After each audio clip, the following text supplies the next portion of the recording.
Hello guys, so we are going to solve today's Leetcode problem. It's called Decode ways. So yeah, I have read the question. So this is a DP problem. So let's try to solve it. So basically we have a message containing letters from A to Z can be encoded into a number using the following mapping: A equal to 1, B equal to 2 and Z equal to 26. To decode and encode a message, all the digits must be grouped, then mapped back into letters using the reverse of the mapping above. So basically we need to decode it. So there are multiple ways, right, to decode a message. We'll see an example below, and we need to return the number of ways to decode it. Let's see an explanation. So let's see an explanation here. Input s equal to 12, output equal to 2, because 1 2 is itself a letter which is L, and 1 and 2 is also individually letters. So 1 and 2 can be A, B or L. So there are two ways to decode this,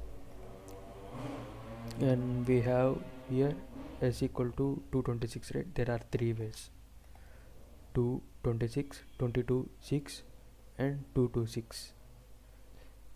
And the third example here we have s equal to 0 6, right? But 0 is not mapped to anything, so we cannot consider 0 6 as 6, so we return 0 here. As 6 is only f, 0 6 is not as 6, is not considered as 6. So let's try to understand this question further. So let's take an example. 1 2 2 6 7. Let's take this example and see how many number of ways we can decode it. So there are only two choices here, right?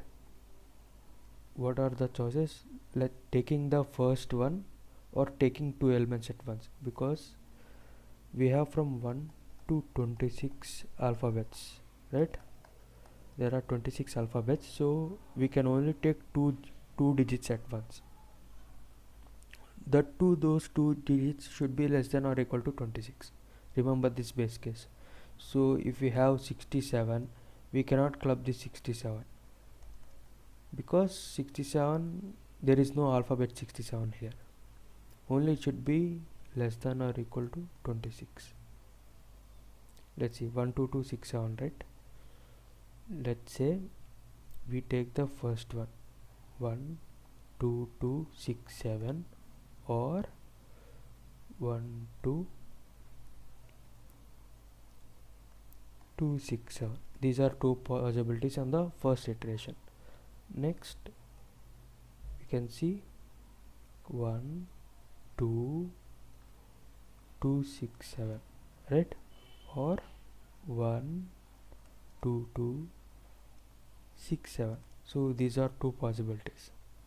Here what are we going to do? 1 2 2 6 7 or 1 2 2 6 7. As you can see, right, these are two possibilities. So at every step we are taking either one element or two elements, we are combining. So let's go further here. You can see here 1 2 2 6 7 or 1 2 2 6 7, right? You can see here.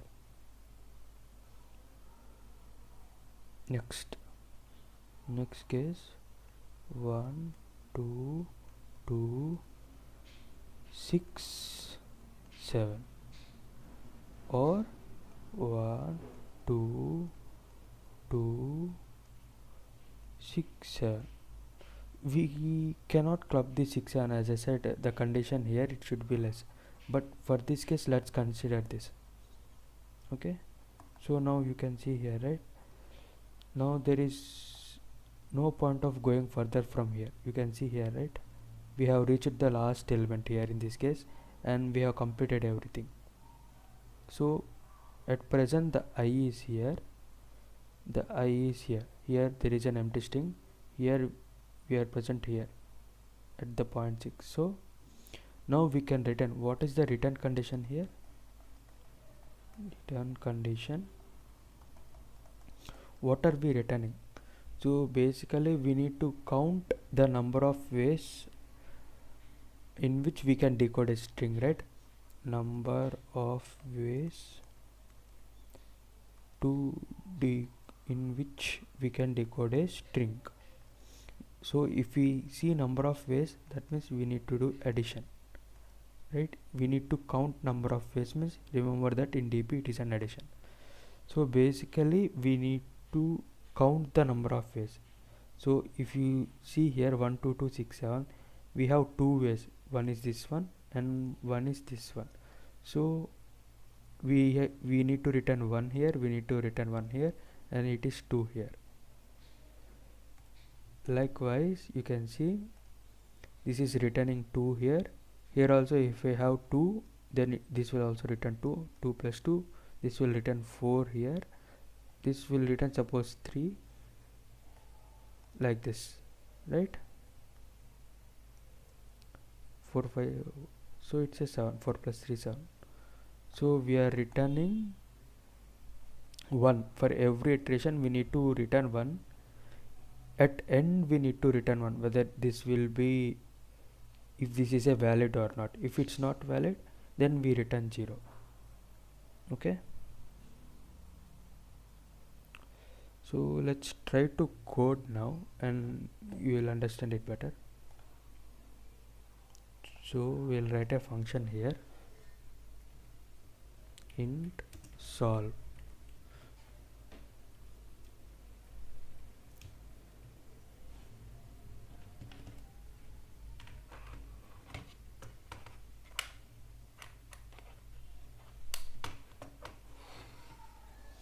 Okay, so in solve we need the position I and string s, right? String and s, taking a pointer here. So when are we going to return 0? If you can see here, right, if we have a character 0 here, we need to return 0. If s of I equal to 0, return 0. Now when are we returning 1? At the end, you can see here at the end we have this, right? If I is in this position or I ended, then we basically say that we have come to an end. This is a valid one, this is a valid combination. So if we check if I greater than or equal to s dot length minus 1, return 1, right? You can see here we are, this is s dot length minus 1, this is s dot length. So we have this condition. Now what we need to do, we need a DP data structure. So let's take unordered map here, map in comma int DP, right? This is a DP data structure.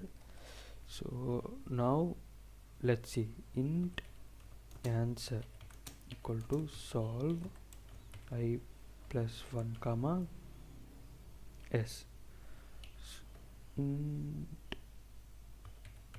answer 2 equal to solve I plus 2 comma s. So you know, right? So we have two possibilities, either we take 1, in this case I plus 1, or we take 2, in this case I plus 2, right? I plus 1 means we are taking only one element we are solving this element. This is the combination. I plus 2 means we are taking this 2. So here I plus 1, I plus 2, we need to solve both. But you know, right, there is one condition here. What is this condition?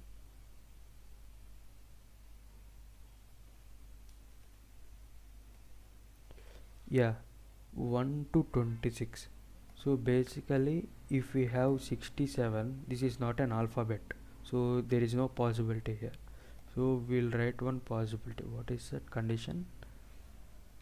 If string to integer, if string to integer of s dot sub str substring I comma 2 less than or equal to 26, then only we'll do equal to solve I plus 2 comma s, right? You know here, right? So this is one possibility, this is the second possibility. So we are going to solve this side taking 1 and this side taking 2. So these are those two conditions, and we are basically adding those, right? So we are adding those, and then what we need to return answer. So here where are we using dp? We are using to store the answer. Here dp of I equal to answer, and the dp condition is if dp dot find I not equal to dp dot end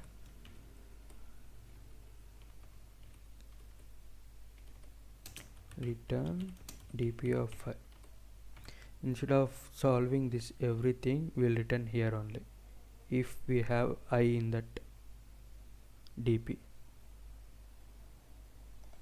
Yeah, that's it. So return solve 0 comma s.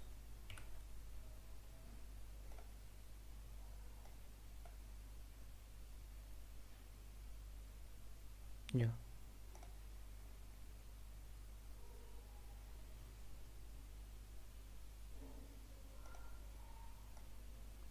you can see here, right? So this is a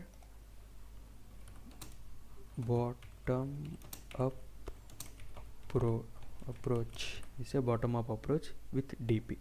So basically dp is for memorization, and basically we are storing, and if we have solved that sub problem, we are returning it. So you need to remember this base condition and the main logic. So first of all, this is a recursive function, and what are we returning? If s of I equal to 0, we'll return 0, or if we are at the end, if I is at if I greater than or equal to s dot length minus 1, then we have reached the end condition here. You can see here, right? This is the end condition, and we are returning 1. So this 1 will propagate to the up, and then we are solving. There are two ways, one is I plus 1 and one is I plus 2, and we are adding those answers and returning the answers. Yeah, that's it. Thank you.